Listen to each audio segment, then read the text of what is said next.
Check. 1, 2, 3. The D. Brief. Brief. This is the D Brief. Your guide to Detroit. Your guide to Detroit's arts and entertainment scene. This is the D Brief. Hello and welcome to the Debrief. I'm your host. My name is Seth Ressler. And if you are a regular listener to our Detroit Arts and Entertainment podcast, you're going to notice that today's episode is a little bit different. That's because the crew has been in the lab. We're retooling the podcast, making some tweaks, making some changes to create a better podcast for you. But while we did that, we didn't want to leave you empty-handed. So I went out and I spoke to somebody from the Heidelberg Project.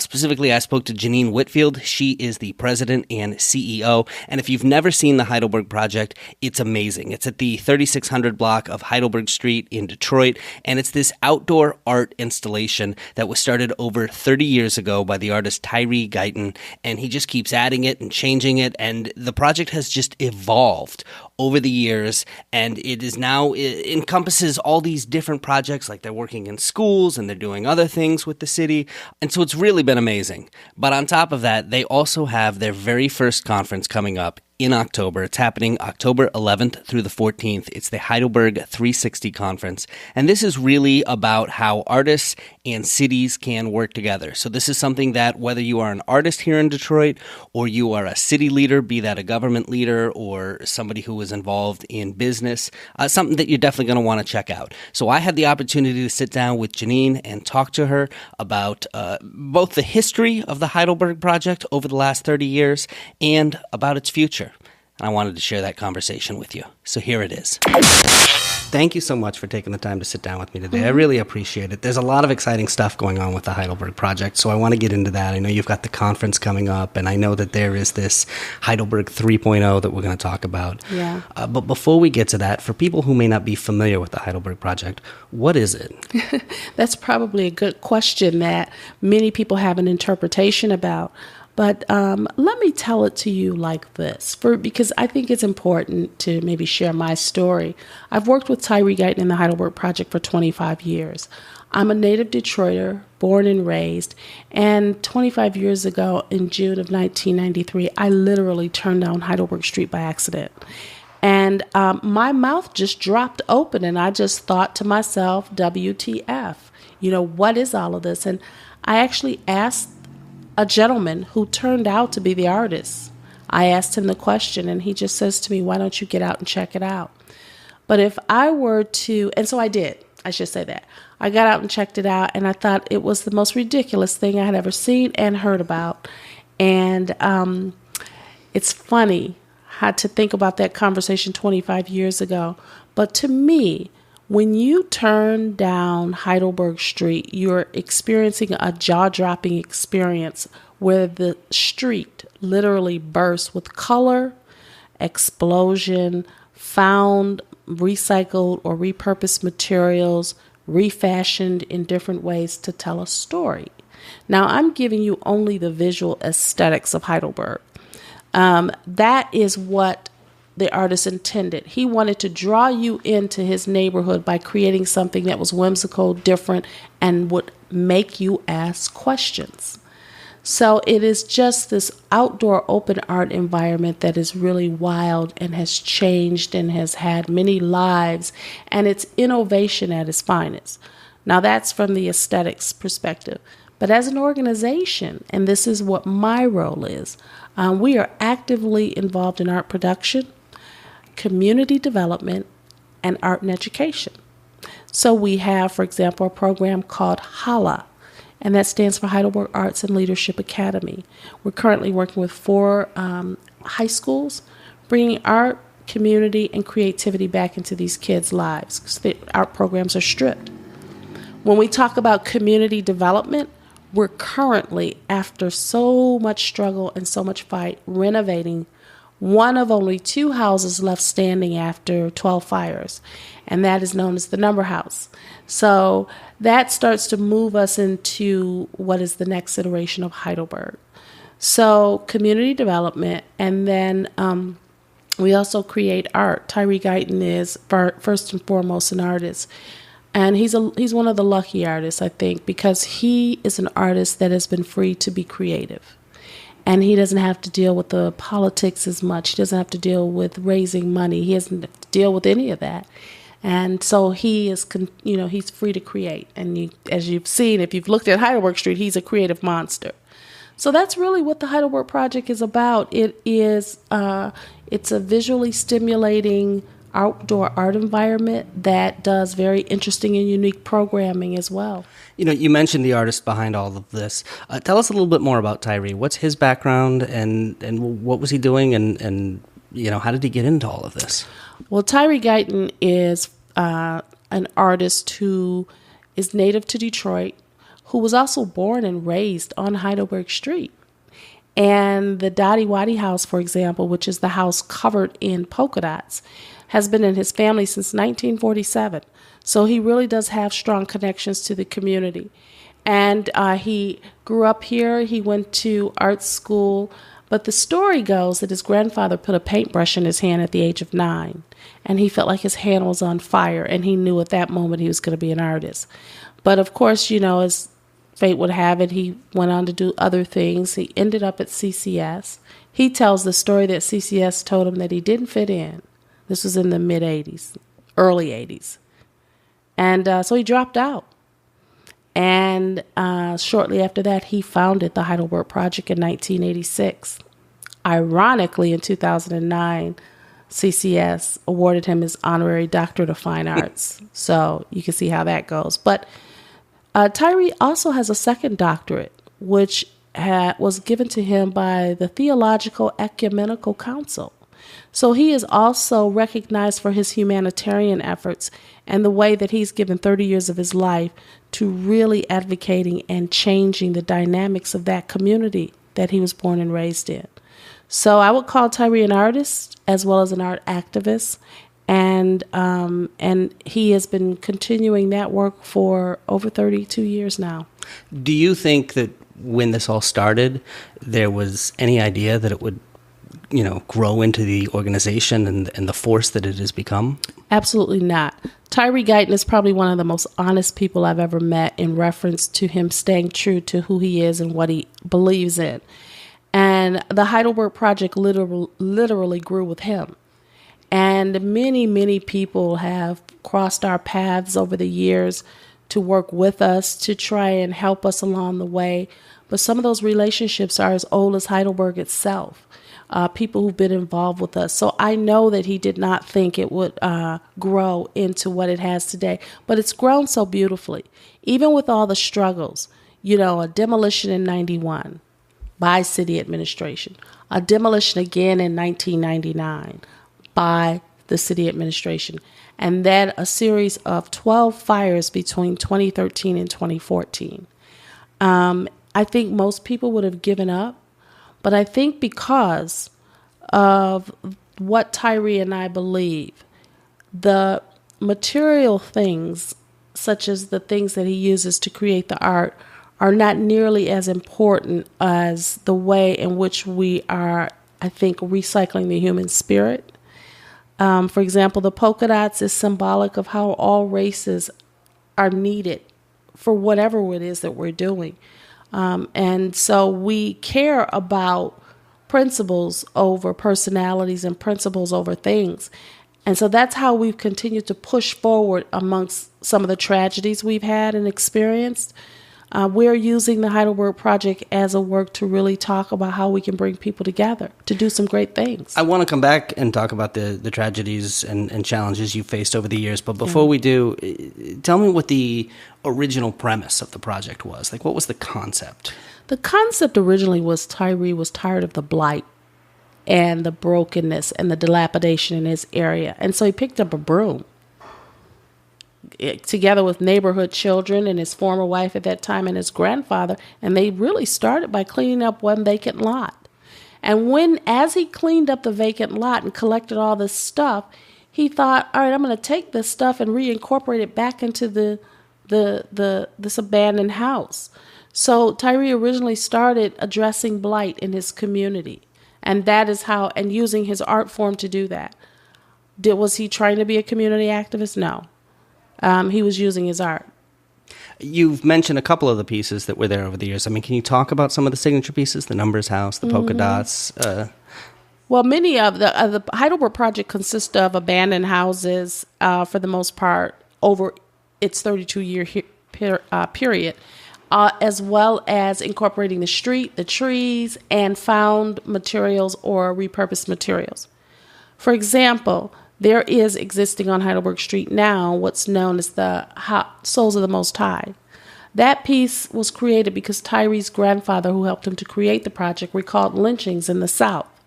And Tyree asked him if he could see the people. And he said he could see the souls. And so the bottom of our shoes are called souls. So that's the history. But today it means we're lifting up the soul of the community. There is also an oven stuffed with shoes and pots on the top. And that's called Souls on Fire. And that's an acknowledgement of the Jewish Holocaust.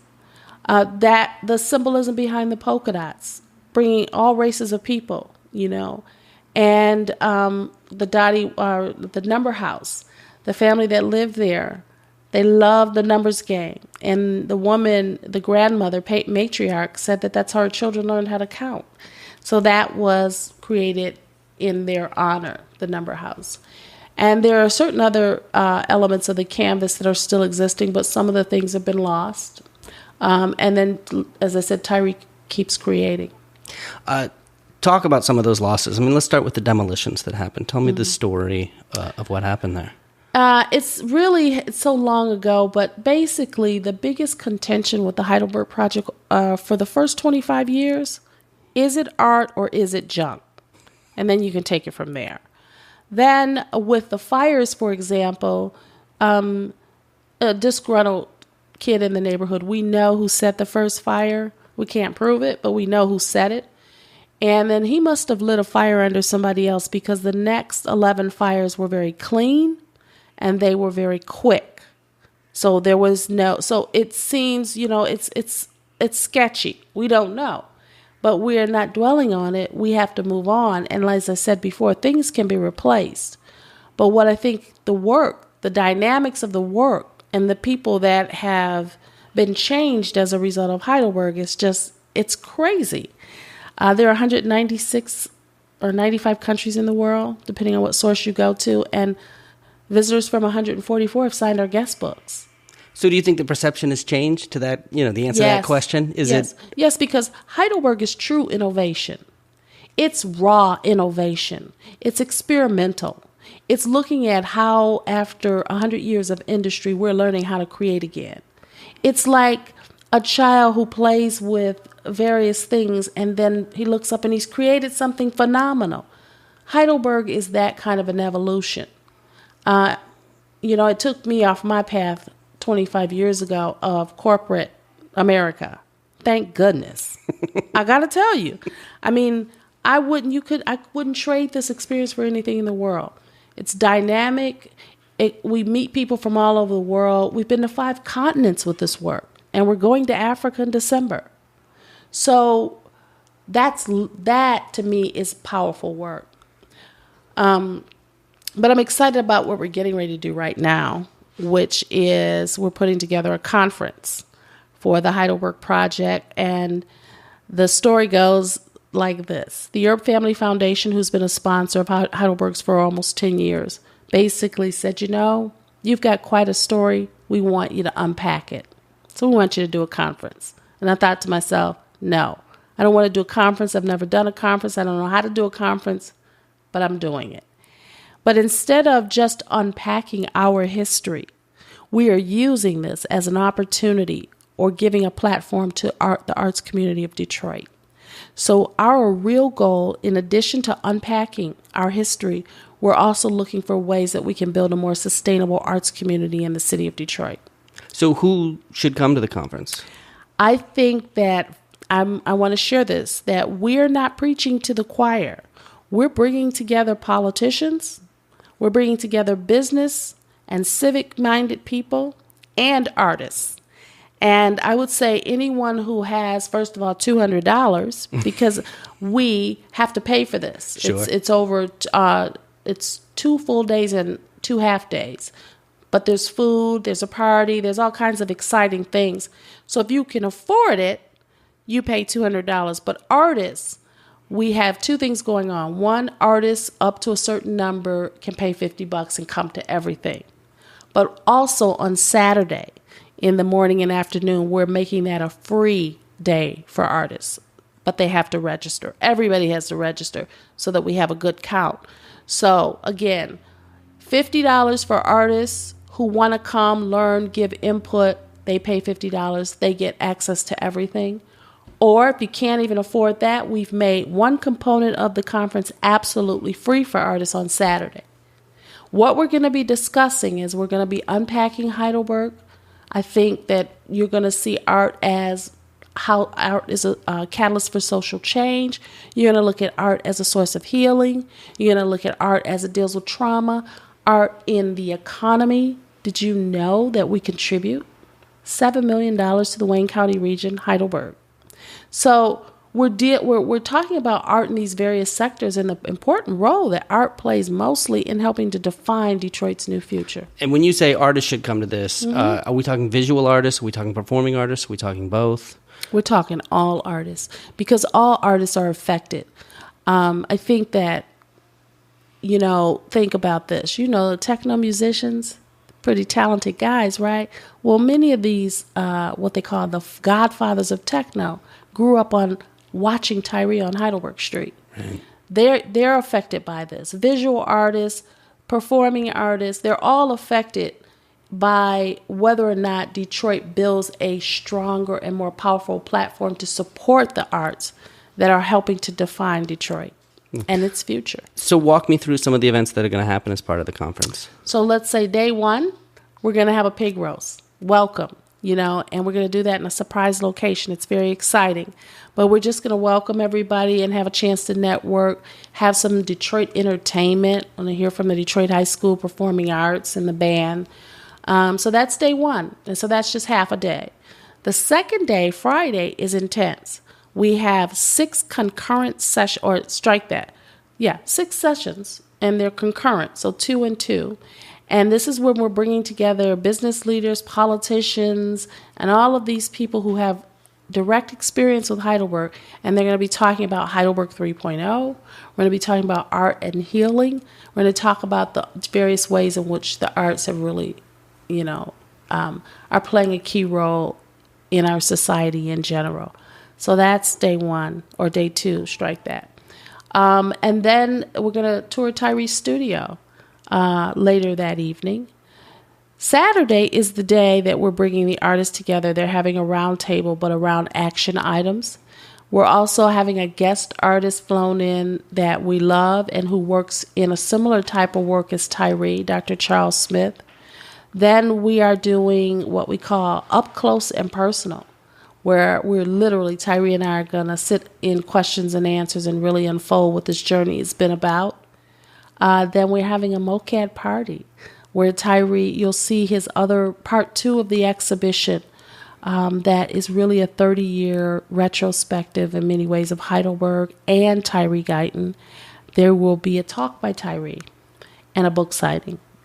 And then Sunday is our wrap-up day, and that's where we're going to hear from John Erb, who has the president of the Erb Family Foundation, and also Maurice Cox, who is Director of Planning and Development for the City of Detroit, to talk about now how Heidelberg is being grafted into Detroit's cultural scene.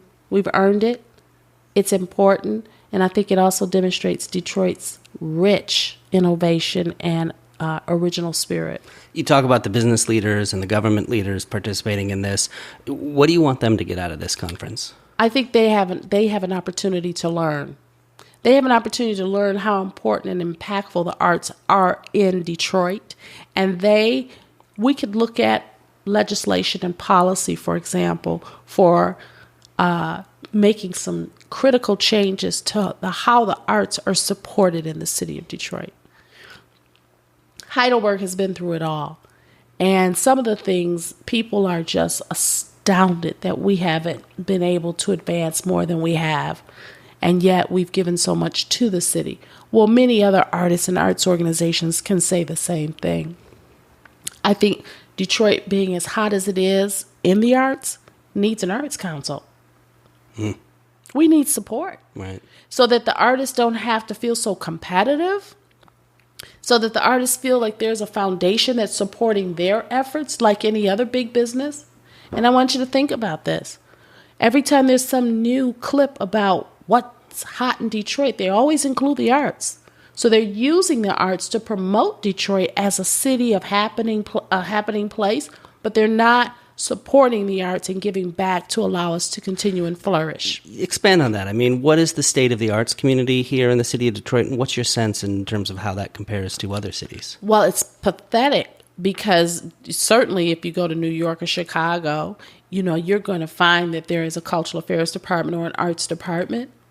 Where is that for Detroit? And yet, I say it again, and yet when you look at the way Detroit is promoted, when they're trying to draw and attract people, and I say they, I mean big business, they always include what's happening in the arts in a huge way, but not doing enough to support the arts community and helping the arts community to become more stronger and more sustainable.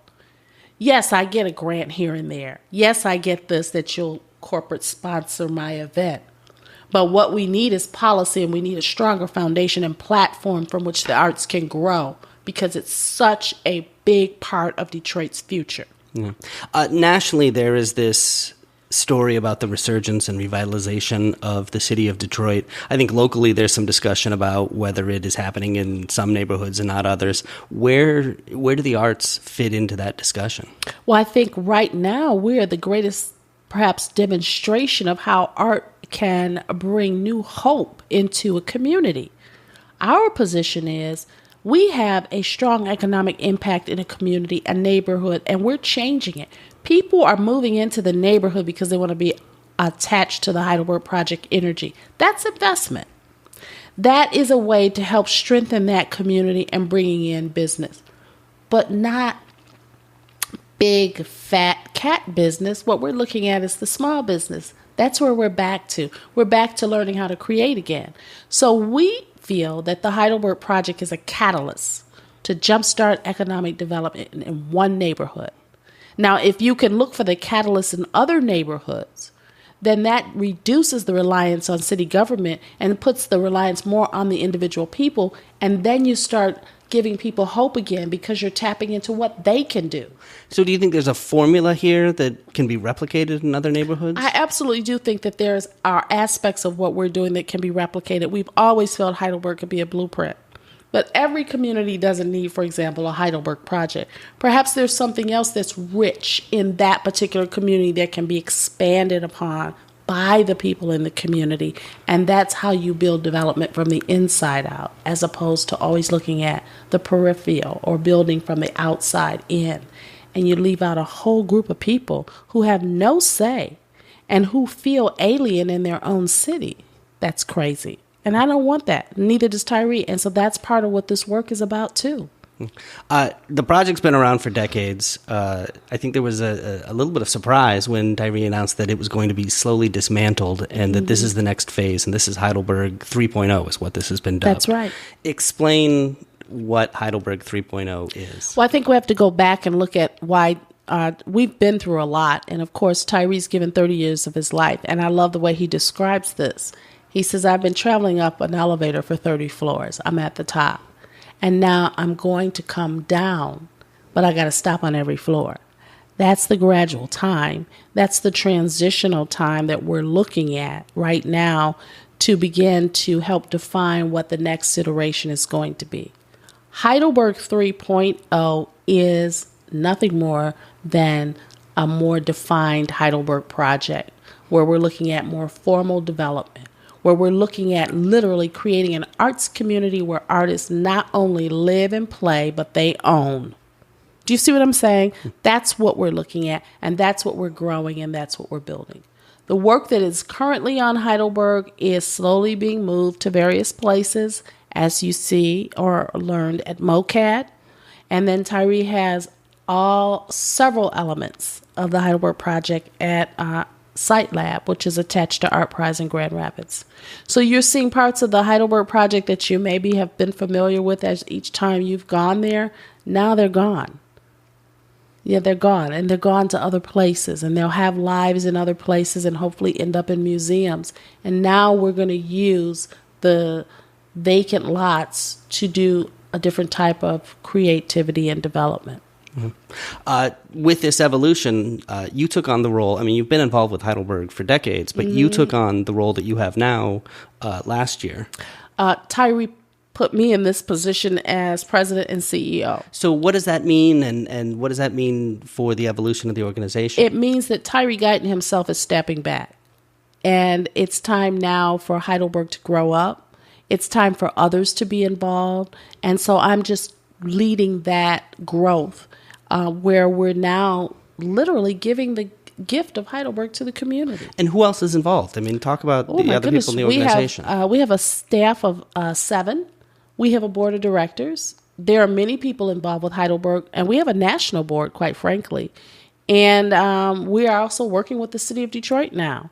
And there are many, I think, forward-thinking, innovative people in the city of Detroit that are working with us and see the next evolution of Heidelberg, and that's exciting.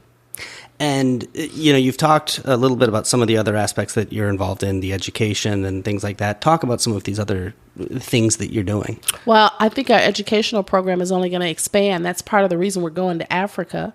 What we are looking at is a holistic approach to helping our children in the Detroit public school system understand that education involves the communities that they live in, that education involves the arts and creativity, as well as the general education.